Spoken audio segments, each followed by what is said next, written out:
कर्म करते करते एक भारत की नारी, भारत की स्त्री केवल एक ऐसी होती है जो काम करते करते भगवान का नाम ले लेती है, कर्म करते करते भगवत भजन कर लेती है। पर दुनिया के लोगों को दूर के ढोल, जम जम के बोलो जरा, दूर के ढोल सुहावने लगते हैं।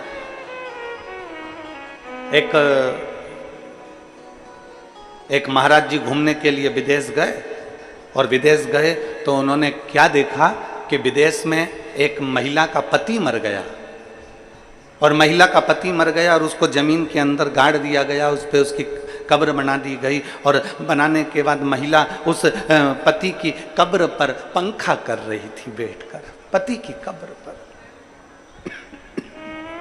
पंखा। जब पति की कब्र पर महिला पंखा कर रही तो संत को लगा कि बताओ, हमारे भारत की नारी तो पति के साथ सती हो जाती है, इतनी प्रबल नारी होती है, पर हमारी भारत की नारी से भी बड़ी प्रबल नारी तो ये विदेश की नारी है, जो पति मर गया तो पत्नी पति की कब्र पर पंखा कर रही है, ये तो हमारे भारत की नारी से भी बड़ी नारी है। तब संत उस नारी के पास गए और उस नारी के हाथ जोड़कर कहते हैं, मैं तुम्हें प्रणाम करता हूँ, हमारे भारत की नारी तो पति के साथ सती हो जाती है, पर तू तो उससे भी बड़ी है कि पति मर गया, मरने के बाद तू उसके कब्र पर पंखा कर रही है। इतने में वो विदेश की नारी बोली, महाराज बात ऐसी है कि हमारे यहाँ का नियम है, जब तक पति की कब्र सूखती नहीं है तब तक हम दूसरी शादी नहीं कर सकते हैं। इसलिए वो पति की कब्र को पंखा दे देकर सुखा रही है, पंखा कर सुखा रही है। अर्थात शास्त्र कहता है कि भारत सभ्यता की दैनी है, भारत संस्कृति की दैनी है, भारत संस्कारों की दैनी है, भारत निर्मलता की दैनी है, भारत दुनिया के लोगों को प्रेरणा की देनी है। इसलिए भारत के बराबर दुनिया की कोई नारी भी नहीं हो सकती जो भारत में है।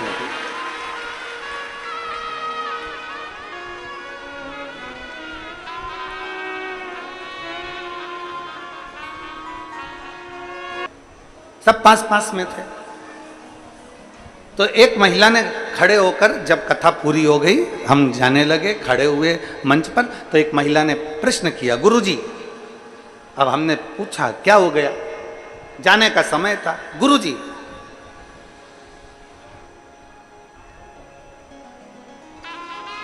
स्त्री को सीता बनना चाहिए कि नहीं बनना चाहिए? हमने कहा क्यों नहीं बनना चाहिए? मां जानकी तो भारत का गौरव है,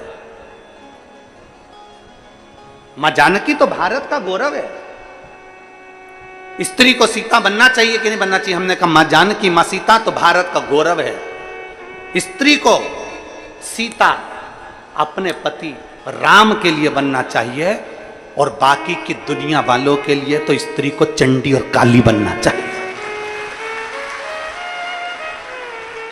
स्त्री को सीता केवल अपने पति राम के लिए बनना चाहिए, बाकी की जितने भी हैं सबके लिए स्त्री को तो चंडी और काली बनना चाहिए, अपने पति के लिए जानकी बनी रहे।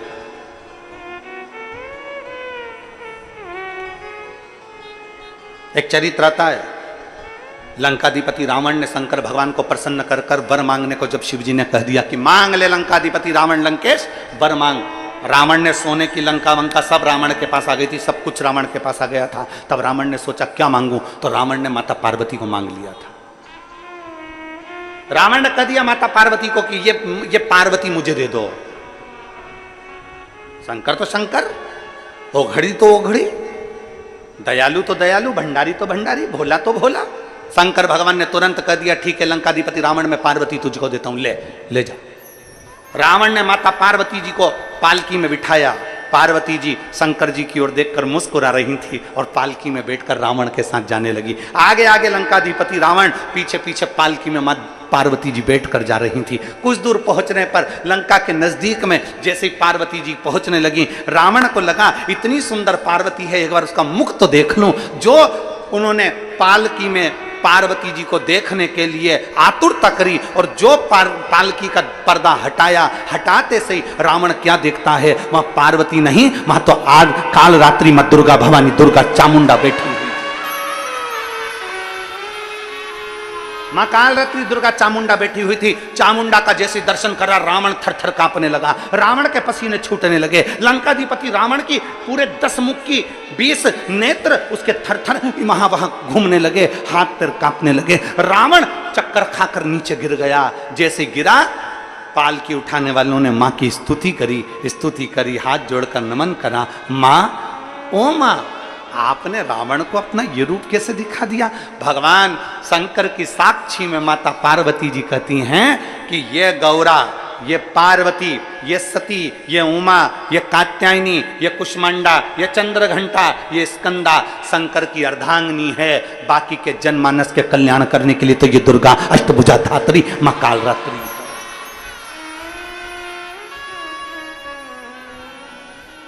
क्यों डरना?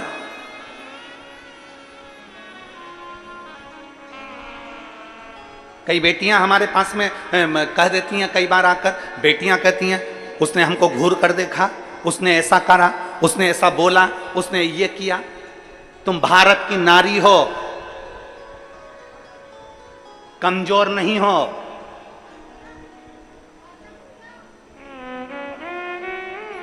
वो दूसरा समय था जब स्त्री अपने हक के लिए रोती थी।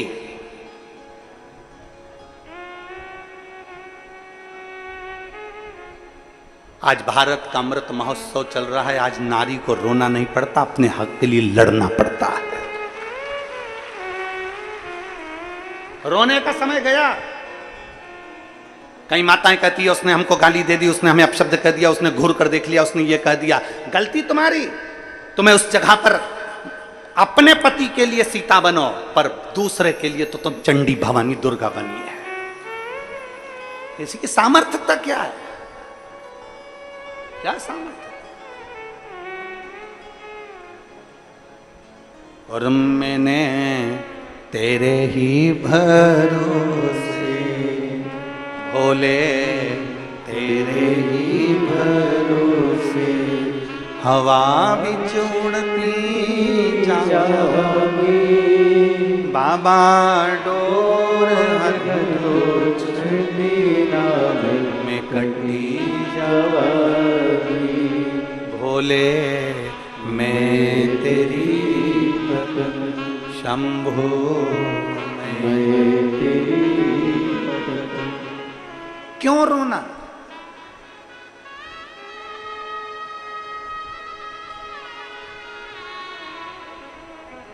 सबसे प्रबल होना चाहिए भारत की नारी को।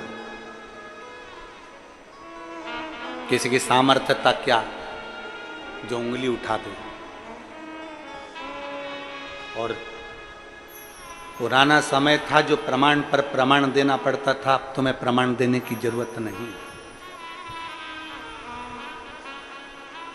स्वयं की अविरल भक्ति ही हमारा प्रमाण है।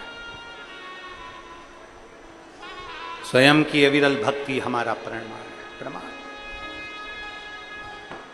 शिव तत्व कह रहे, भगवान शंकर का संवाद कर रहा है। शिव महापुराण की कथा कर रही है। रेवा सुतार को लगा, रेवा सुतार ने मन में सोचा कि मैं आवाज लगा रहा हूं, आज मुझे लगता है 3 दिन से तो अन्न नहीं मिला, 3 दिन से तो भोजन नहीं मिला, मुझे लगता है कि आज भोजन मिलना ही नहीं। मुझे लगता है आज भोजन नहीं मिलेगा।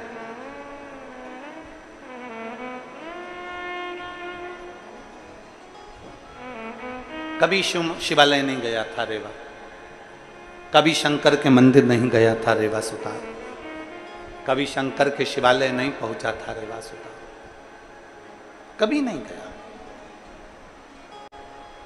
फिर निवेदन है, शिवलिंग अपने आप खींचता है।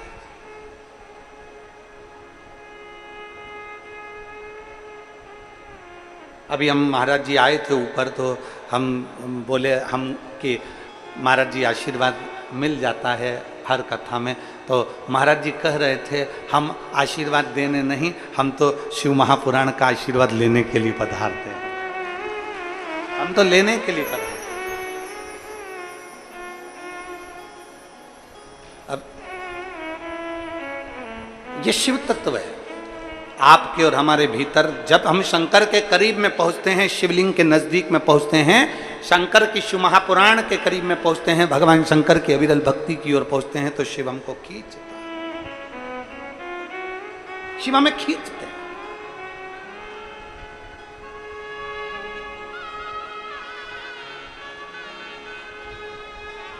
और मेरे भोले तेरा सहारा है,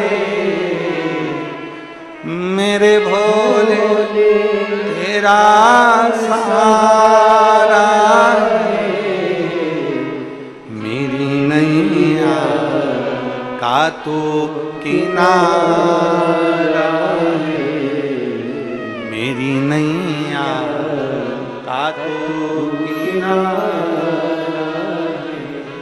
मेरे बाबा तुझे पुकारा है, मेरे बाबा तुझे पुकारा है, मेरी नैया का तू किनारा है, मेरी नैया का तू किनारा। रेवा ने कभी नहीं देखा कि शंकर का द्वार कैसा है, रेवा ने कभी नहीं देखा कि शिवालय कैसा है, रेवा ने कभी नहीं देखा कि शंकर की चौखट कैसी है, कभी नहीं देखा।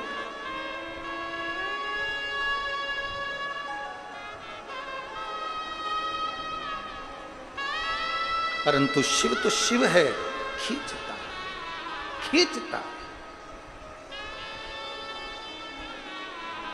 शंकर खींच। और महाराज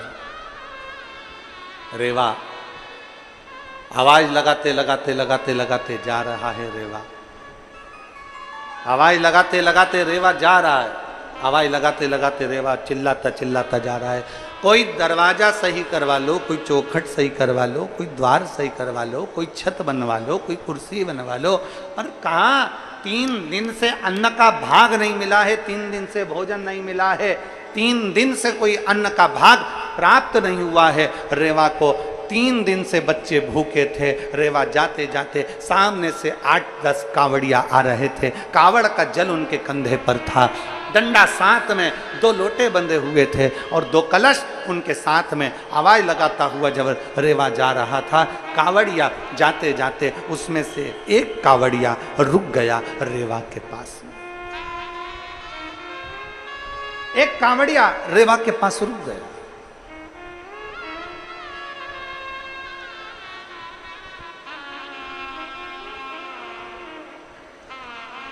और एक कावड़िया जब रेवा के पास में रुका, रुकते से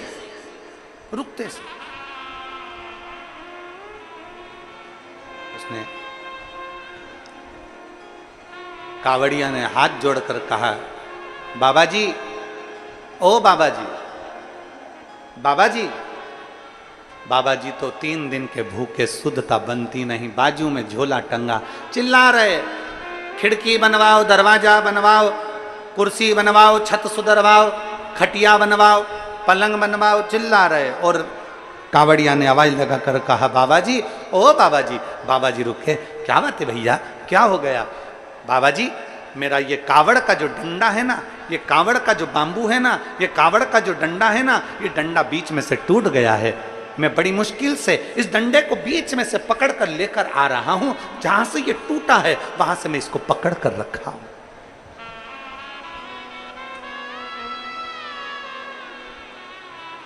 ये डंडा टूट गया है,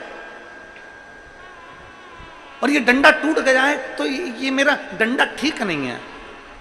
कावड़िया ने हाथ जोड़कर कहा, बाबा जी, हाथ जोड़। और कावड़िया ने हाथ जोड़कर कहा, बाबा जी, आप सुतारो, आप सुतारो। हाँ, मेरा ये डंडा ठीक कर दीजिए, मेरा ये डंडा ठीक कर दीजिए। जो शब्द सुना, जो शब्द सुनते ही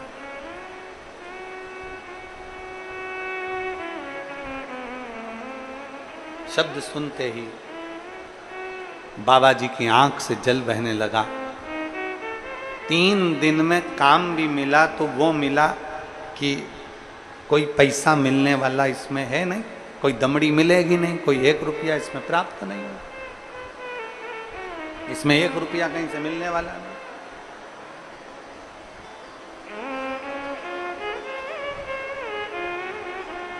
एक रुपया कहीं से प्राप्त होने वाला नहीं। और महाराज करे तो करे,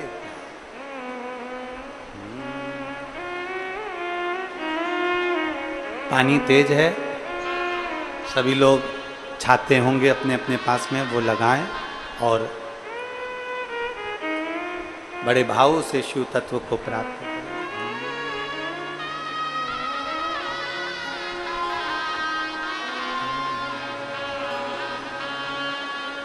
सावन एक कुर्सी लगवा दो।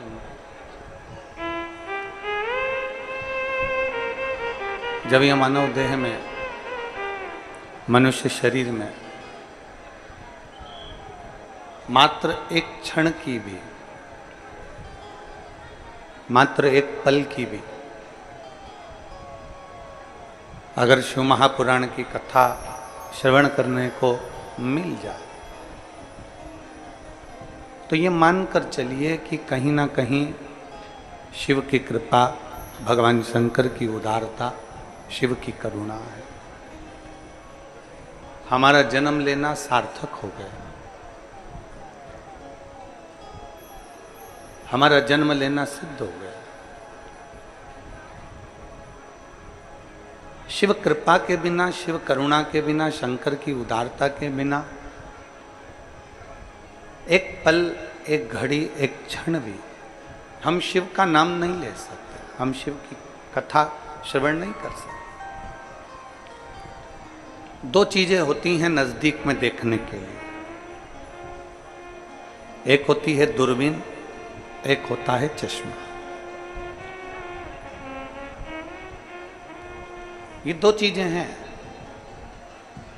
एक दूरबीन है, एक चश्मा। दूरबीन से भी पास का दिखता है, दूर की चीज पास नजर आती है, और चश्मे से भी दूर की चीज पास नजर आती है। बोलो सही है कि गलत है? जम के बोलो जरा, सही है ना? दूरबीन से भी हमें दूर का पास नजर आ रहा है, और चश्मे से भी हमें दूर का पास नजर आ रहा है,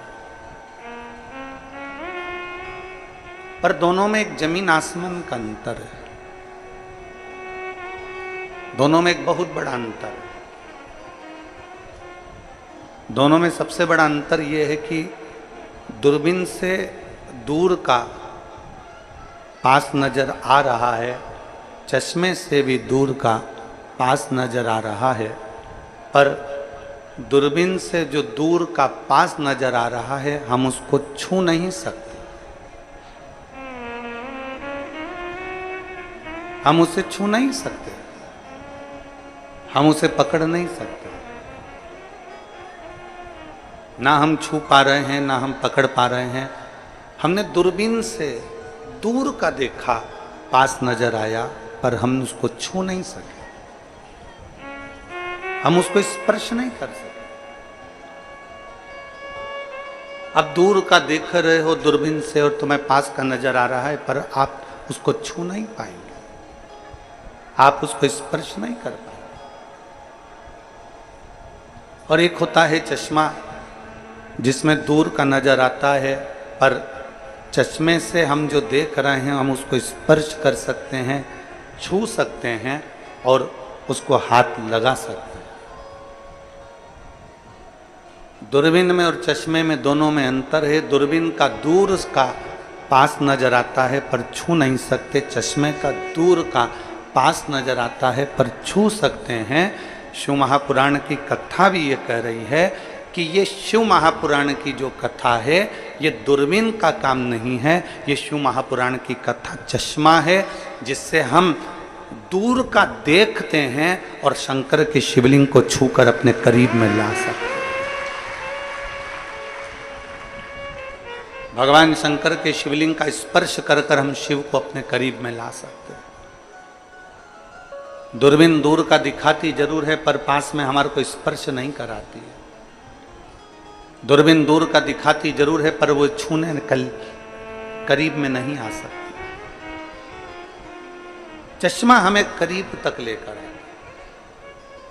चश्मा दूर की वस्तु को पास में भी लाएगा और उसको छुआ भी देगा, इतनी उसकी करीबी रहती है।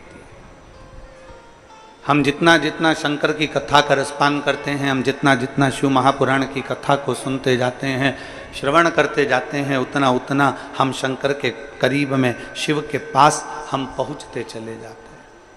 हम शंकर के नजदीक में पहुंचते चले जाते हैं।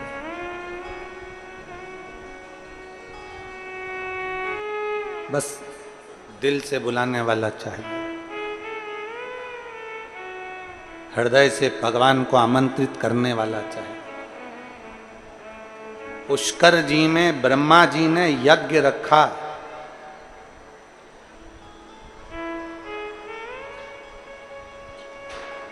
पुष्कर जी में ब्रह्मा जी ने यज्ञ रखा, सबको बुलाया। मन में आया कि जिन शंकर भगवान ने मेरा शीश काटा था उनको आमंत्रित करूं कि ना करूं। विचार, उसको आमंत्रित करूं कि ना करूं। ब्रह्मा जी ने सबके पास निमंत्रण भेजा पर शिव जी के पास निमंत्रण नहीं भेजा। आखिरी में जब इंद्रदेव और भगवान देवऋषि नारद ब्रह्मा जी के पास में पहुंचे और ब्रह्मदेव से कहा, ब्रह्मा जी क्यों ऐसा काम कर रहे हो कि शिव को आमंत्रित नहीं कर रहे। राजा दक्ष ने यज्ञ रखा था और उस दक्ष के यज्ञ में शंकर को आमंत्रित नहीं किया गया था तो पूरा यज्ञ विध्वंस हो गया था। क्या तुमको मालूम नहीं? क्या तुम्हें ज्ञात नहीं है? क्या तुम जानते नहीं? शिव महापुराण की कथा कहती है, भीतर से अच्छे बनो, बाहर से तो अपने आप तुम अच्छे दिखने लगोगे। जब भीतर से अच्छे नहीं हो पाओगे तो बाहर से भी श्रेष्ठ नजर नहीं। अपने भीतर हम कितना अच्छा कर सकते हैं, हम जनमानस के लिए कितना कल्याण कर सकते हैं, हम जनमानस के लिए कितना श्रेष्ठता कर सकते हैं, ये अपने ऊपर निर्भर करता है।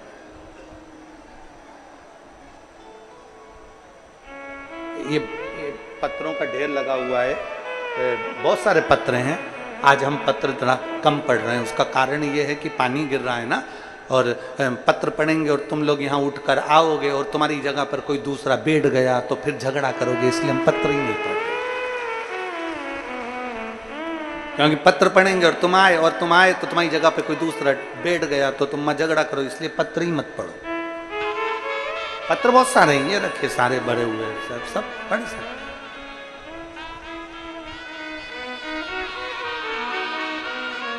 शिव तत्व है। ब्रह्मा जी ने सबको बुलाया, शिव जी के पास में पत्र नहीं गया। भगवान ओगरदानी के पास में कोई सूचना नहीं गई कि ब्रह्मा जी के यहाँ पुष्कर जी में यज्ञ है। शिव जी के पास कोई सूचना, कोई सूचना। अच्छा हो बुरा हो जैसा भी हो, शंकर की सूचना, शिव महापुराण की सूचना, या शंकर का कोई पूजन हो, शिव का कोई अभिषेक हो, शंकर का यज्ञ हो, शिव का आनंद हो, तुम्हारे घर में कोई अच्छा कार्य हो रहा हो, तुम्हारी पड़ोसन से कितना भी झगड़ा हो, तुम्हारे रिश्तेदारों से कितना भी झगड़ा हो, तुम शादी में भले किसी को बुलाओ चाहे मत बुलाओ, वो अपनी जगह पर है, पर तुम्हारे यहाँ अगर कोई धार्मिक कार्यक्रम हो रहा है तो किसी से कितना भी झगड़ा है उसको भी निमंत्रण जरूर पहुंचाओ कि हमारे यहाँ धार्मिक कार्यक्रम।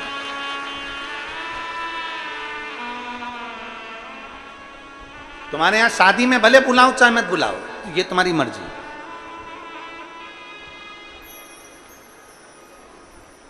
तुम्हारे बच्चे के विवाह में किसी को बुलाओ चाहे मत बुलाओ, तुम्हारी मर्जी है, पर तुम्हारे घर में अगर कोई कार्यक्रम हो रहा है, तुम्हारे घर में, तुम्हारे गांव में, तुम्हारे नगर में, तुम्हारे शहर में, तुम्हारे क्षेत्र में, तुम्हारे खेड़े में अगर कोई धार्मिक आयोजन हो रहा है तो जरूर सूचना दें, जरूर। मैं श्री चंद्रकांत जी, श्रीमती पद्मनी साहू जी को, श्री भूपेन्द्र जी साहू जी को, श्री चंद्रशेखर जी को, धर्मेंद्र जी को, वीरेंद्र जी साहू जी को मैं धन्यवाद देता हूं। जैसे ये यजमान पद इनको प्राप्त हुआ, यजमान पद इनको प्राप्त हुआ, तो इन्होंने सबसे पहले अपने गांव में और अपने नगर में और अपने सारे रिश्तेदारों को सूचना करी कि शिव पुराण की कथा हमारे गांव गनौद में हो रही है, आओ शिव पुराण की कथा का लाभ लीजिए। ये कथा हो रही है और भगवान ने सौभाग्य दिया इस कथा के माध्यम से। ये हमारे ऊपर कहीं शिव की कृपा, कहीं शिव की उदारता हो रही है।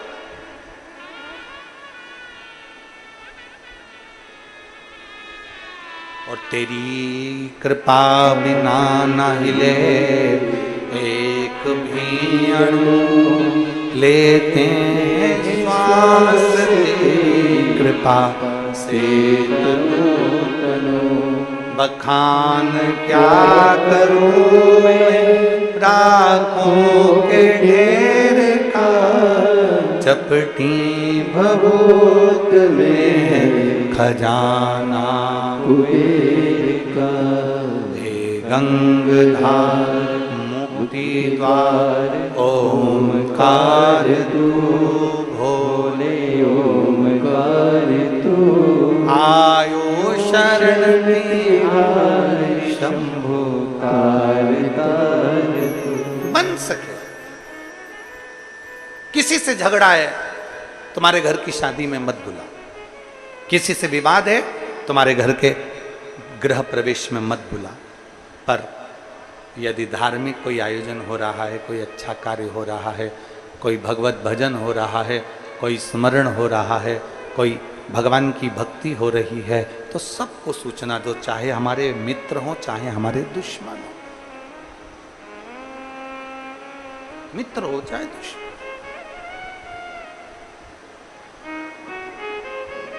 सूचना दो। शिव पुराण कर रही है, भगवान शंकर का चरित्र कर रहा है। ब्रह्मा जी ने निमंत्रण नहीं दिया,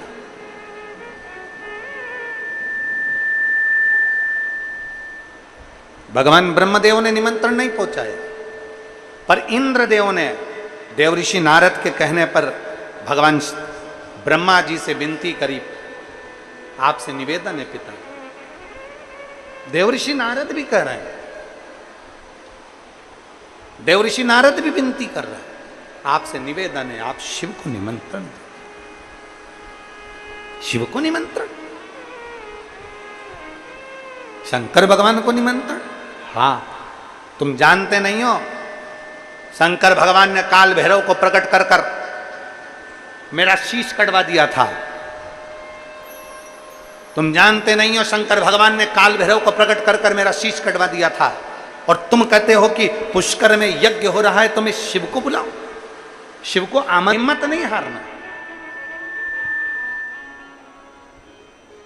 कहीं के महाराज से पूछोगे तो कहेगा तेरा ग्रह बेकार चल रहा है, सरकारी नौकरी नहीं लगेगी। कोई कहेगा वास्तु दोष है, कोई कहेगा काल सर्प दोष है, कोई कहेगा ये